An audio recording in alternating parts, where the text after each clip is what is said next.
Hello नमस्कार दोस्तों, welcome back to railway expert YouTube channel. जैसा कि आपको पता है कि उत्तर प्रदेश असिस्टेंट ऑपरेटर जिसके मेडिकल चल रहे हैं और इसके साथ वर्कशॉप के जो थे असिस्टेंट वर्कशॉप उसके मेडिकल हो चुके हैं। और असिस्टेंट वर्कशॉप में अभी भी बहुत से दोस्त हैं जो कमेंट कर रहे हैं कि क्या प्रोसेस चल रही है, अगर ये समस्या है तो हमको क्या करना चाहिए, अगर ये समस्या है ये चेक हो रहे हैं कि नहीं हो रहे। तो उनके वीडियो में बात करेंगे। जैसा कि बच्चों के द्वारा बताया गया है, जैसा कि हमारे दोस्त हैं उनके द्वारा बताया गया है कि कैसे मेडिकल हो रहा है और क्या क्या टेस्ट हो रहे हैं। आपके लिए बिल्कुल ध्यान से सुनना। अभी तक आपका हो चुका है या नहीं हुआ है तो दोनों लोग आप ध्यान से सुनना। इसके बाद हम बात करेंगे कि आपकी नियुक्ति की भी, नियुक्ति कब तक होने वाली है वो भी आपसे बात करेंगे। तो सबसे पहले बता दें कि आपका जो ये मेडिकल है 2013 की एक गाइडलाइन है, उसी के अनुसार मेडिकल होते हैं। कोई भी मिनिस्ट्रियल जो कैटेगरी के मेडिकल होते हैं 2013 की एक गाइडलाइन है उसके अनुसार होते हैं। उस 2013 में गाइडलाइन में स्पष्ट है कि आपके जो भी कुछ, जैसे आपके कांस्टेबल के मेडिकल होते हैं वैसे इसकी मेडिकल नहीं होते हैं।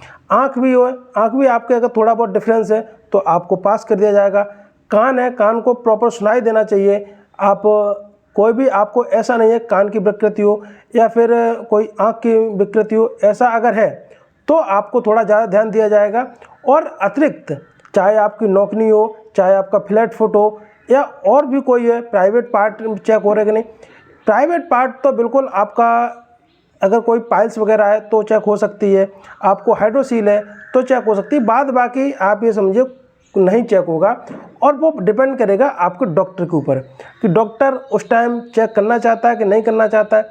वैसे बच्चों के द्वारा बताया गया है, कुछ बच्चों ने कहा है कि मेरा जो प्राइवेट पार्ट है वो चेक हुआ था, तो आप भी मानिएगा कि प्राइवेट पार्ट चेक होगा क्योंकि पाइल्स वगैरह चेक होती है। तो इसके बाद अलग और क्या हो सकता है, और जैसे आपके जो ये हाथ होते हैं, हाथ टेढ़े हैं, ऑपरेशन कोई है, ऑपरेशन में भी कोई खास अंतर नहीं है। अगर कोई ऑपरेशन छोटा मोटा हुआ है तो कोई प्रॉब्लम नहीं होगी। और भी कोई अगर कमेंट है तो आप बताना। आई चार्ट जो के बारे में पूछ रहे थे बच्चे कि आई चार्ट कौन सा है। आई चार्ट दोनों है। आपको अगर हिंदी में कन्फर्ट है तो आपको हिंदी का दिखाया जाएगा, पहले वो आपको दिखाएंगे इंग्लिश का।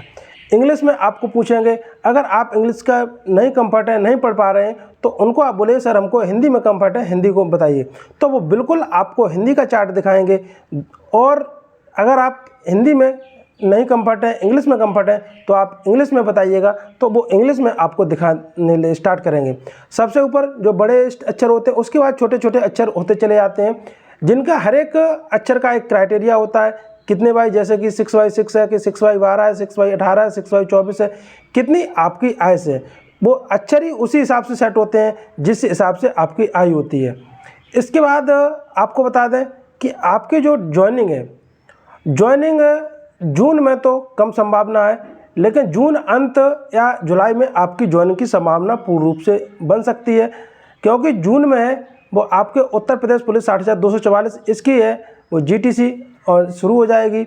तो इसी के बाद आपकी जो ट्रेनिंग है उसका भी शेड्यूल अभी तक कुछ जारी नहीं किया गया, लेकिन जैसे ही जारी होता है वैसे हम इसी यूट्यूब चैनल पे आपको बता देंगे। आपको अभी तक इंटरनल भी कोई ऐसी जानकारी नहीं है जिसकी वजह से आपका कहीं ये पता चल सके कि आपकी ट्रेनिंग की कहीं व्यवस्था की जा रही है। तो अभी तक ना ही आपकी इंटरनल कोई व्यवस्था की जा रही है और ना ही अभी तक कोई ओपन लेटर आया है। तो आपको बता दें कि जैसे ही आपको हमको कोई भी जानकारी मिलती है, चाहे वो आंतरिक रूप से या बाह्य रूप से, तो आपको इसी यूट्यूब चैनल पे आपको अपडेट दिया जाएगा। तो इसके लिए आप चैनल को सब्सक्राइब और वीडियो को लाइक और अपने दोस्तों में शेयर कर सकते हैं। इसके साथ इस वीडियो में यहीं तक, और कोई आपका कमेंट हो कमेंट करना, उसकी हम जानकारी आपको दे देंगे। थैंक यू, धन्यवाद।